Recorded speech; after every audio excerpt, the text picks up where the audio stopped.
What's up, everybody, and welcome back to another episode of Let's Talk Jets Radio. This is one of your hosts, Tyson Roush. As always, you can find us all over the place: iTunes, Spreaker, YouTube, Google Play, Apple Play, and everything else. In this episode, we got a really, really special guest. I've been dying to talk to this guy, our good friend Fireman Ed. Ed, Tyson, what's up, man? Hey, Tyson, my man. How you doing, buddy? Oh, dude, I'm doing great. We had free agency, we had the draft, we had a lot to talk about, man. So I just want to see, how are you and your family doing, first off? Everybody's good. Thank God. I feel for all the people that lost loved ones and going through bad times. I feel for them. I pray for them. So, hopefully we can come out of this and be stronger, and hopefully we don't lose too many more lives, I could say. Yeah, I agree, man. It's definitely some trying times. We're hoping to get back to normalcy as fast as possible. And I guess a little way to escape things is talking some football. So, we've got a lot to talk about, man. First of all, we're going to start with free agency. Because going into free agency, there's a lot of expectations. We'll start with free agency. So you have a lot of expectations. But what do you think about what the Jets did? Well, I love that they addressed the offensive line. I mean, it all starts up front, and I feel like he addressed a lot of the needs up front. So I'm happy with it. Listen, we got to protect Sam. If you're not protecting Sam, then we don't have a shot. And you got to be able to run the ball. You got to be able to have Le'Veon have some holes. I mean, they were stacking the box like crazy last year. So. And they knew that our offensive line wasn't good enough. That's the bottom line. So he's tried to address it in different manners without killing the salary cap. So he's left himself some flexibility, signing a lot of these guys to one-year deals. I do love the signing of McGovern from Denver. Love the center because, we've always had good centers. And I think the line's, always starts with the center position because he's calling all the different plays and on the line. So it's huge. Now, were you surprised they didn't go after a bigger name like Conklin? Do you like this more frugal with their contracts? You know what? I think he had a plan, and when he could get we wound up getting the tackle, the big boy, rather than paying. The kid for Conklin. It did look like Conklin didn't want to come. He wanted to go to Cleveland. So I think they made him an offer, but I think he had his mind set on going over to Cleveland. So, I think in the long run we did a pretty good job because we'll eventually get to the draft. But I mean that's huge. You get that tackle. That boy is a big monster. Have him for 10 years, man. Oh. Yeah, no, I agree. I think they signed a lot of offensive linemen, which is good, so they'll have some depth. Hopefully the line play is better. But then the interesting spot was when they go to wide receiver. Are you surprised they didn't bring Robbie back? Am I surprised? It's a tough call, man. I mean, listen, what did he get? He didn't get a lot of money. He didn't get nearly what he thought. He thought he was going to get. Thought he was going to get a long-term 4-year contract. I think when they first negotiated, I think they were giving him as much as he wound up getting.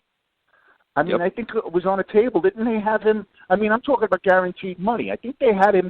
Didn't they have him at a 4-year deal, averaging about $10 million a year, and what was it, around 18, 19 million signing bonus or some shit?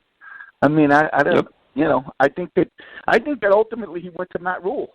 I mean, Matt Rule loved, was a Temple, his coach, and, there's always something to be said for that. I mean, there's just times where, he didn't know that Matt Rule was going to be the head coach of Carolina, and when he came calling, I think even if the Jets, honestly, I think if the Jets would have offered him more money, I think he still would have went to Carolina.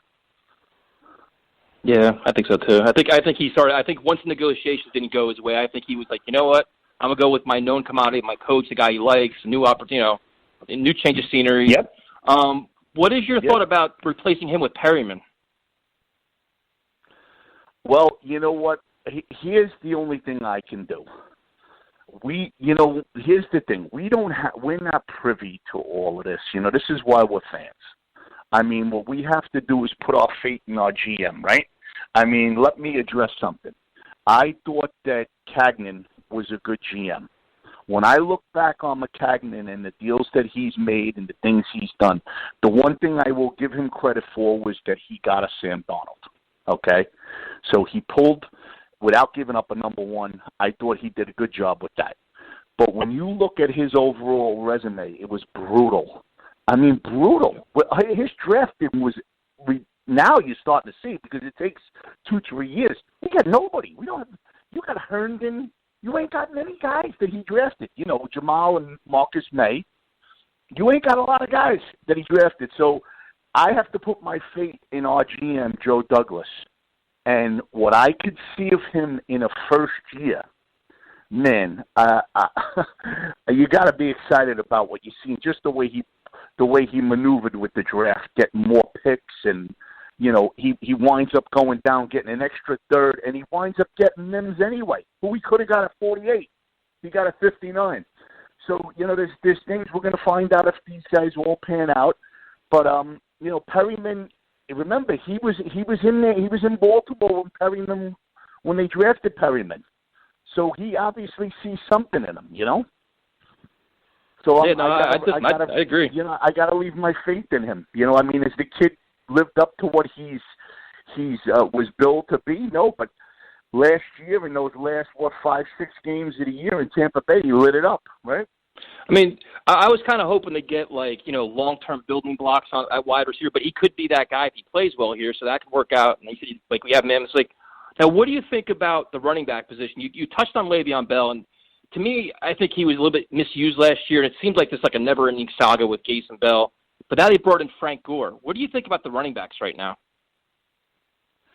Well, I think that the Bell thing is driven by the media.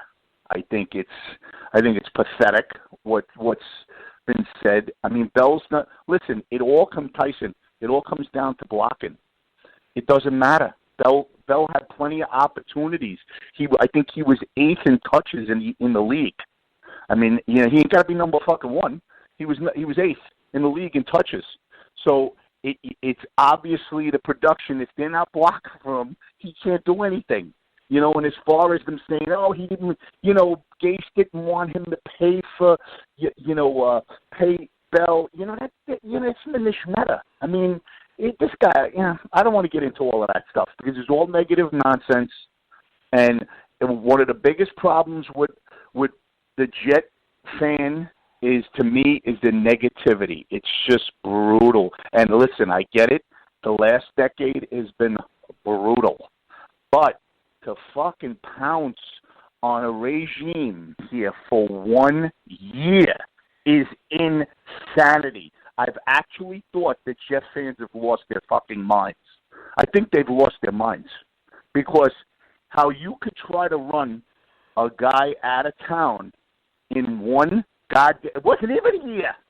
And 7 games. Him out of town. I'm like, it's actually, to me, it's embarrassing.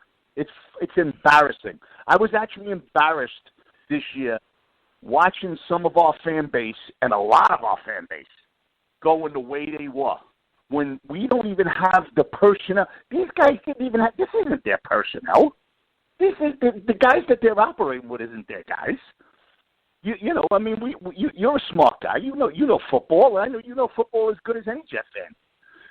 I just think it's pathetic that what went on this year. I really do. I think it's disgraceful. No, it was definitely a trying year for a lot of people. And I think Adam Gase is he rubs people the wrong way with his attitude sometimes. I think, and people just notice. I think we're just so tired of losing, and we're so tired of just bad football, and I think it's just all pent up. But what do you think about? I think Bell is lined up for a big year if he gets the carries and he gets the chance to catch the ball out of the backfield. But what do you think about the guys behind him? I'm kind of bummed out that Bilal Powell's not coming back. I kind of like Ty Montgomery. He's not coming back. And the replacement with Frank Gore is kind of, I understand he's a great Hall of Fame caliber player, but it's kind of a curious move to me. The only thing you can think is that he's using him because it's one of his guys. I mean, he had him in Miami. or is well respected around the league. I'm really curious. Honestly, Tyson, I'm really curious how this Florida running back is going to be. I mean, this Perryman is. I seen him against Georgia in a big game against Georgia. He lit up Georgia, and Georgia was a good team. I mean, I remember seeing him in different spots this year. That kid is. Don't underestimate that kid. But remember, Bell is being paid a lot of money. He's gonna get the touches. Believe me, he's gonna get the touches. They're not paying him $13 million to not give him the touches. This guy was the number one running back 2 years ago before he went out of, before he sat out the year. He was the goods. So let's see. I mean, I think our offensive line is going to be much improved, and I like our chances. I mean, as far as Gore, I think he's more of a locker room guy to bring in Gase's guys because Gase, let's face it, last year Gase came in, it was his first year, and he's trying to get his guys in here. So, I mean, that's just one of probably, I'm sure, listen, Tyson, it's May. So, Dwight's going to be made. I think there's going to be plenty of moves being made.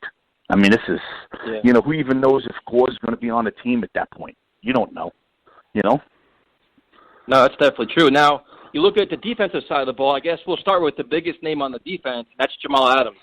Do you think, I think he's earned every penny that he wants. Do you think he gets a deal done with him? Absolutely.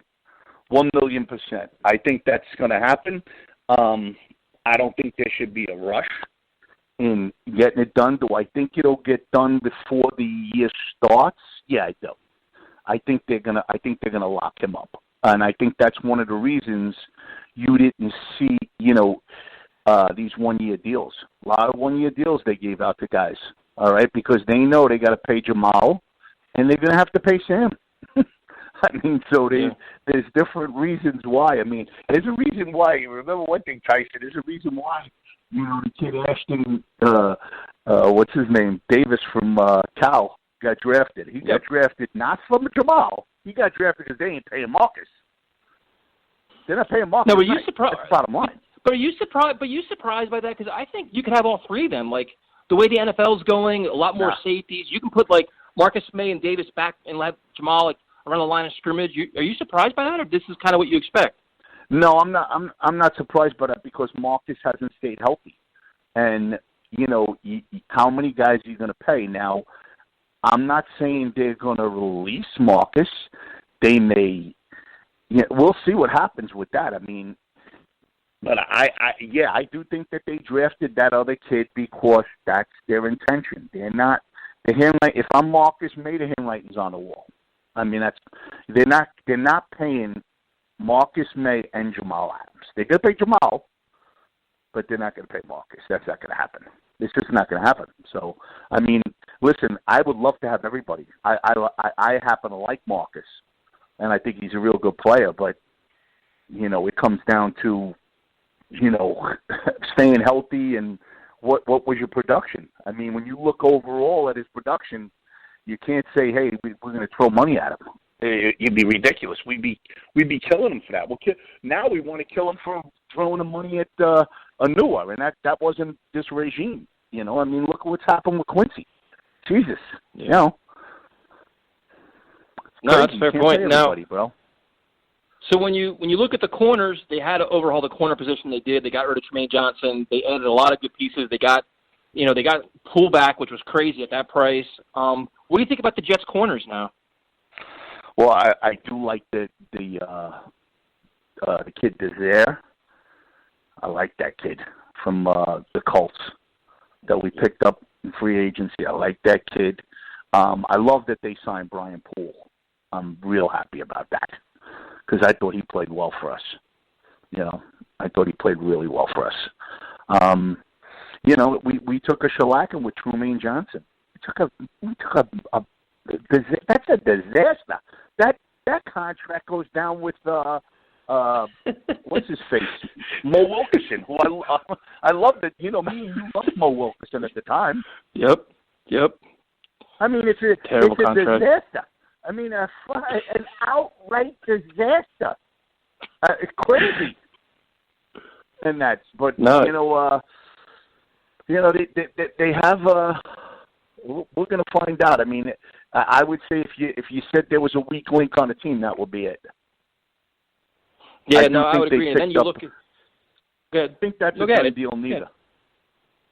Yeah, I mean, but if you look at the corners, the corners are okay.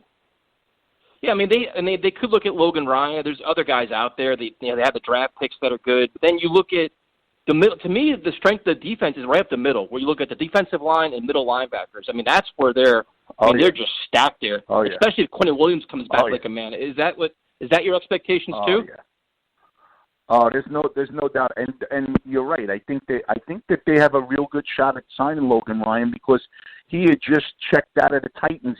He posted something about he was thanking everybody for being a Titan, but that he's moving on. So if you're going to see us sign Logan Ryan, it's going to happen probably within this week, I would think.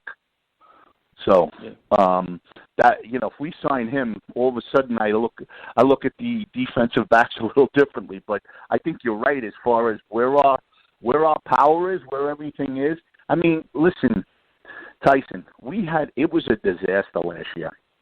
What happened between Sam getting mono and our man C.J. Mosley dominating in that first 3 quarters of the game against Buffalo and then pulling his hamstring, his groin, and fucking just couldn't come back from it, was a disaster. The mall together.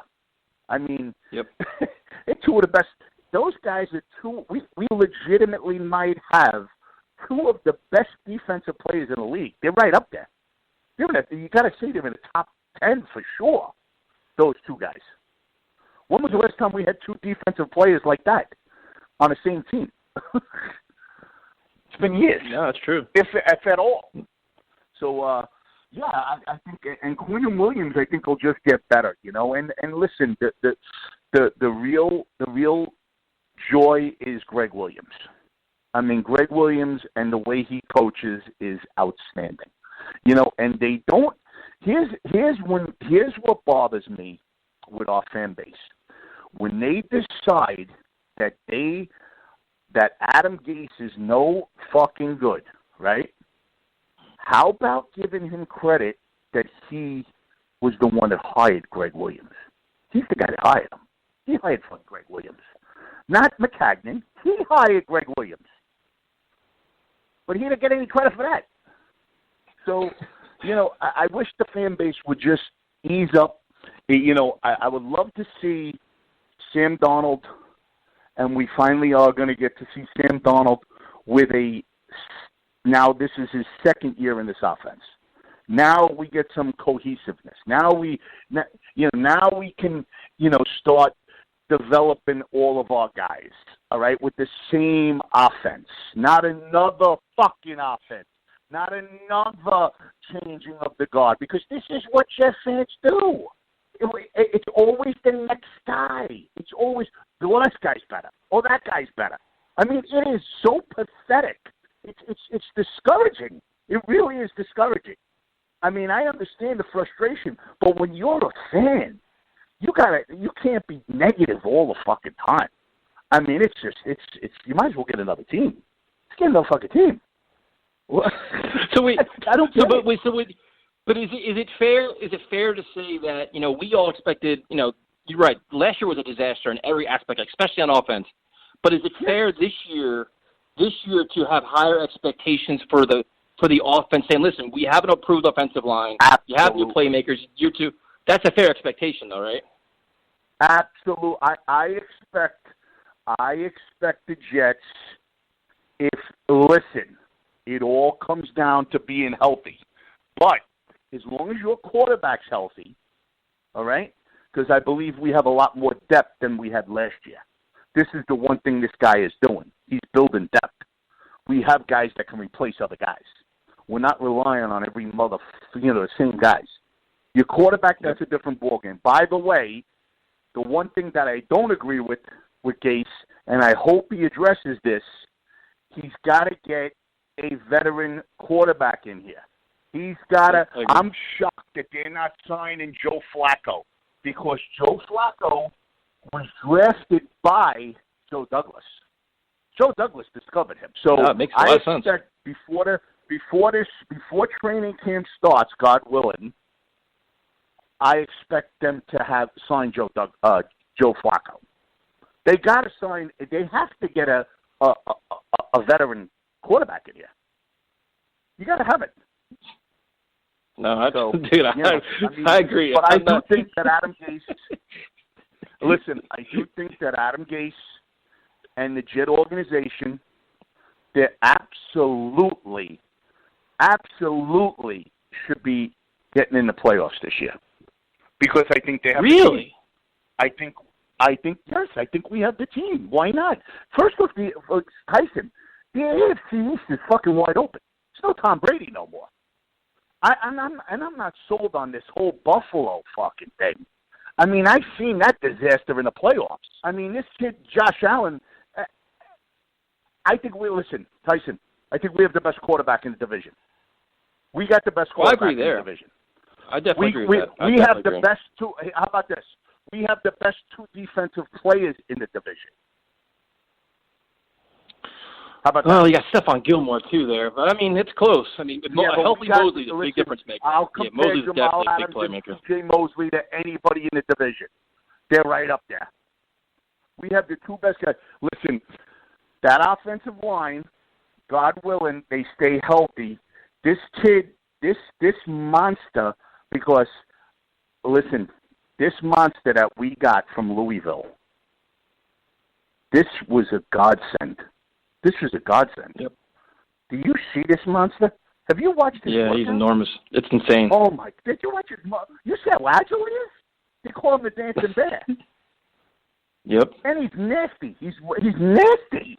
He's nasty. I mean, this is what the doctor ordered. You want your left tackle to be a lunatic.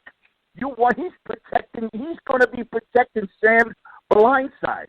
This is the guy you want. This is, if you had to go to the doctor, this is the prescription you order. You ordered your prescription. Mekhi Becton. Give me the drug Mekhi Becton. That's who I want.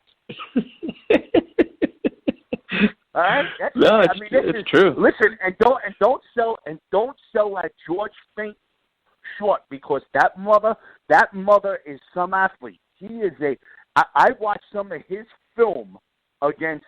Go back and watch him against the 49er defense. Watch him. YouTube. Well, I like him better on the right side. I like him much better on the right side. The right side, I feel a lot more comfortable. Yes, and that's where he's going to be. But let me tell you something. He held his own against that fucking defense and the Niners. I'm telling you right now, it wasn't his fault. Offensive lineman. He's got some guys that are nasty. You know, the other kid from Long Island, Van Rotten, he's another nasty. Von Rotten, he's another nasty bastard. So that's what you want. Because if Winters could stay healthy, he's nasty. Alex Lewis is nasty. This is what you want, guys that are nasty. They're right. I mean, I love hearing Conor McGovern say he is like McGregor. I love it. Let me tell you something. McGovern is saying, you hear what he's saying, I signed with the Jets because they think they got a good team. We want to go to Super Bowl. I love hearing this shit.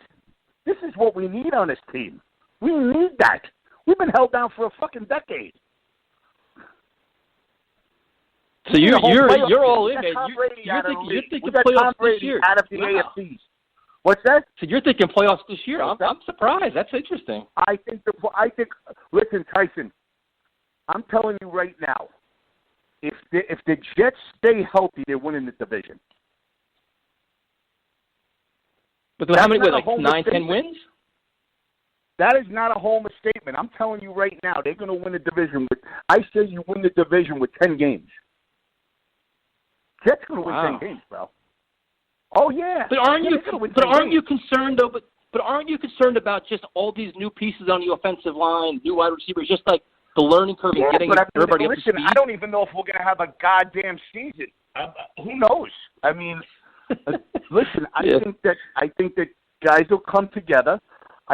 But I think where it starts here's the deal. I think where it starts is you have the same system. Instead of Robbie Anderson. You're faster than Robbie Anderson. Yeah. Mims and Perryman are faster than fucking Robbie Anderson. And they're bigger. They're a lot bigger. The one guy's 6'4". The other guy's 6'2". Robbie wasn't 6'2". If he was, or he's just barely 6'2". Let me tell you something. Listen, and now you got Herndon back. You got Griffin. You got Bell. We got a good. Listen, the Jets got a good team. I like that they're under the radar. I like that they're not saying much about them. I like that they're pumping up the Patriots still, and they're pumping up the Bills. They're pumping the Bills up like forget it. I mean, it's the Bills are the next coming of Christ. I mean, it's unreal. I love it. But so Ed, you're expecting a big year out of Sam Darnold too, though, right? This is the year he takes that big step. Oh, I think Sam Darnold. It's a huge. Honestly, Tyson, I would be fucking. Sam Darnold isn't in the top 10 in everything. Everything. That's how much I think he's going to take a jump. It's his second year in the system. This is not his first year. This is his second year. It's his third year in the league. Yeah, I think he makes that jump. Yeah, because he showed signs of it last year. You could see it. Remember, Tyson. He went 7-6, and he had mono. He had mono. Yeah. They say you could. I remember listening that they were worried about carrying him out and not playing the whole year. You remember that?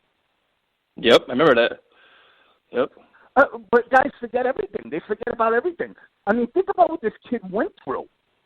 Think about there's a reason why they were ranked 30th and 30 destroyed for the first 6-8 games of the year. Almost half the year, they had nothing. I would like to see the statistics from the last half of the year, the last 8 games. See where they were at for the last 8 games. Because I don't believe it was anywhere near. All right? And they still didn't have a good offensive line.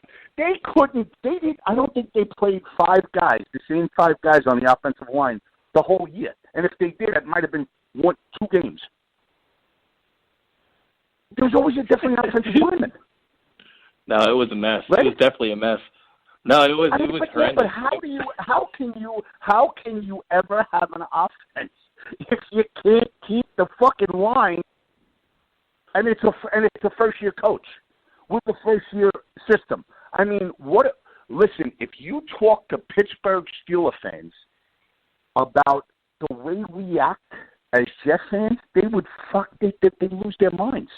Your coach with a first year system, with a second year quarterback who got mono, who lost their number 1 free agent and the number 1 middle linebacker in football.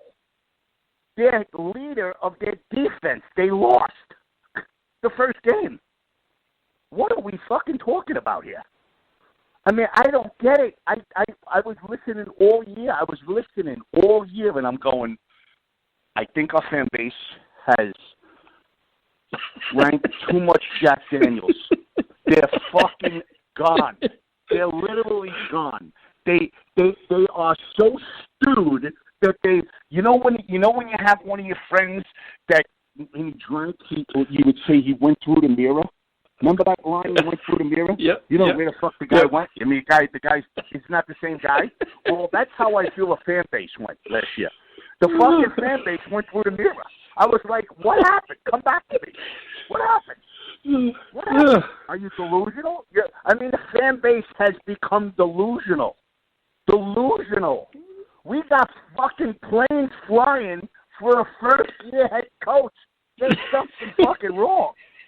Like, if you told the fan base this, they would go like this. They would go, what? What? When you tell them that story, they would go, wait, hold on. What do you mean? Has the guy been there? Was he there? 10 years, 6 years, 5 years? What is he there? 3 years? What are you doing? Flying planes? Your first fucking year. Never mind that. No, I can tell you right now. If I'm the head of that organization, I'm telling you right now, I would take the fucking hit But I'm telling you right now, Manish Mehta would be out of Florham Park. He would never be in there again. I would tell the Daily News, you need to get another reporter in here. You got to get somebody else in here because this guy can't stay.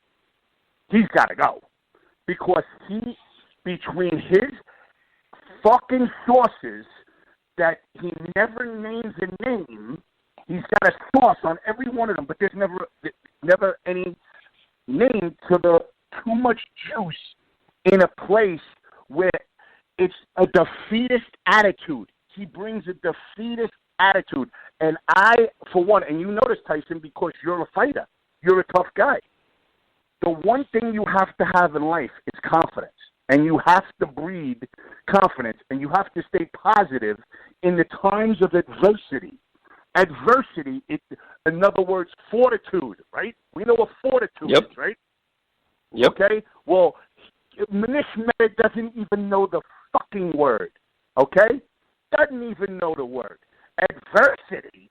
That motherfucker is adversity. That man invented adversity. He's a disgrace. He's a negative. It's unbelievable, this guy. I'm so disgusted with what I'm seeing from our reporters. Not all of them, because I don't believe all of them. But these guys, I mean, they have. You know what it is? It's like we watch Bugs Bunny. When you watch Bugs Bunny, all right, this is what they do to the Jets. They go, well, let's just kick them when he's get him, jump on him, get him, keep him down. Don't let them get up, keep them down. I mean, it's pathetic what's going on. All right, anyway, I said my piece. Yes, that was. I just let you go, man. So one more, I guess another question for you is, based on your confidence and what the team can do, would you go out and try to sign a Jadeveon Clowney? What'd you say in here? Would you try to sign a Jadeveon Clowney? No, I wouldn't sign Clowney. What I did think that they were going to do, when he went down and got an extra third, and now he had 3 thirds, I thought during the draft, I thought he was going to try to give at least 2 of them to get the kid from the Jaguars. Oh, that'd be great. That kid, that Clowney can't stay healthy. He's not worth the money. The other kid is young, hungry, and I'd pay him because he's hungry, and his numbers are through the roof for the 3 years he's in the league, 4 years he's in the league. It's through the roof. He's good. So that would be the guy. No, he's definitely a player. If you're gonna get somebody, that's what I would have thought they were gonna do. But okay, and on a happier note, since you're just dropping all kinds of fire. Yeah. Now, on a happier note, one of the coolest parts of last season for me was you returning back to the stadium and rocking the shit out of MetLife, which was so due for so long. How was that for you, man? It was awesome. You know, Tyson. You've been through the ride with me for a while now. So, I was always at the games. For all the haters, whoever they are. They never come up to me, but if they're haters, they are. And I've always said I've been at the games, been sitting there watching. They were, trying to get the Jet chant going. And listen, I give all and Scotty, but. They've had a hard time through the years since I left, and I feel for them. But I just felt like, you know what, I missed it. I moved my seats over towards the bench, paid for them, said, let me go for the money, and this way I have a little more. I ain't getting any younger. I'm 60 now, and I don't need to deal with meatheads. You know what I mean? I dealt with them long enough, so.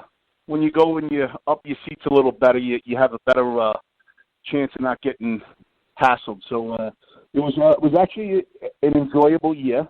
It was a frustrating year because of Sam being with mono. But listen, Tyson, I know we've seen the great days. All right, we haven't been to the mountain. We've talked about the mountain and we all long for the mountain. But the one thing that I know that the Jet fans that are in that stadium, all right? And it holds 80,000. But I will tell you, there's a contingent of give a shit there. And let me tell you something. Last year, we had 40,000. Some of those games where the Cowboy fans and the Raider fans, they were as many, and the Steelers fans had more than we did. Okay? Yep. But that fan base was loud and proud, bro. Loud and proud. So we can say all we want about that stadium. I'll be right on there with you that the stadium sucks. I don't like the way they designed it. I agree with everything. But you know what? If we start winning, remember, we will rock that house again. That house will be our house. Believe me. I long for those days. I long for the day of 2002 when Peyton Manning and the big bad Colts came in to the Jets. It was our last home game. 2002. 18 long years ago. I long for the day that the Jets win the division, get home field throughout the playoffs, because nobody comes into our house and beats us. We go to the Super Bowl. We go to the Super Bowl. We will show them what it is to have a home field. Because the Jet fans, as much as they're negative now, there's still a ton of the fan base. They're hiding in the weeds, Tyson. They're hiding in the weeds. They got their colors on. They're hiding in the weeds because they're waiting for the day when we can rejoice. And that day's coming. We're on the right path. Have faith. We're on the right path. But, yes, I am happy to be back, and I ain't leaving. I'm staying. I never left. I just stopped doing the Jets fan. But I've always been there, every game. So now that I've come back, I am not leaving. We're winning a world championship before I leave, brother. No, I can't bring him. Well, you got me all fired up now. But I guess my last question for you is, first of all, thank you for your time. Is do you have a message for all the Jets fans out there, man? You got a lot of supporters. Just you're a voice for a lot of people. Do you have a message for everybody out there? Yeah, my message to the Jet fans is: listen, the last decade has been brutal. There's no ifs, ands about it. But you know what? I really do think that brighter days are ahead. I do believe in Adam Gase. I do believe in Joe Douglas. And I love that Sam has some continuity with an offense. And I believe this offense will turn it around. We have the horses now, and I think you'll see it. And you know what? When that does happen, Jet fans, remember, there's no stadium like the Jet Stadium. Because when we rock the house, they can have all the Eagle chants they want, EAGLES. That's bullshit. Let me tell you something. We're the originators. We're the first ones in the NFL to spell our team. Okay? Jets, Jets. I can't wait for the day that 80,000 and we raise the Lamar Hunt Trophy, because then we'll go into the Super Bowl and we'll be at our house. That's what I hope. That's what I pray. So look forward to that, Jet fans. Look forward to it. Ed, thank you so much, man. This was all. I can't stop laughing. You had me fired up. I'm laughing. I'm dying over it, man. So thank you so much for your time, man. I really, really appreciate it. My pleasure, bro. You know my passion has never wavered. I have more passion now than I've ever had. So it's all good, brother. I know that. Good days are ahead. Stay safe. Stay safe. Go Jets. You too, man. Thank you very much. I appreciate it. Bye.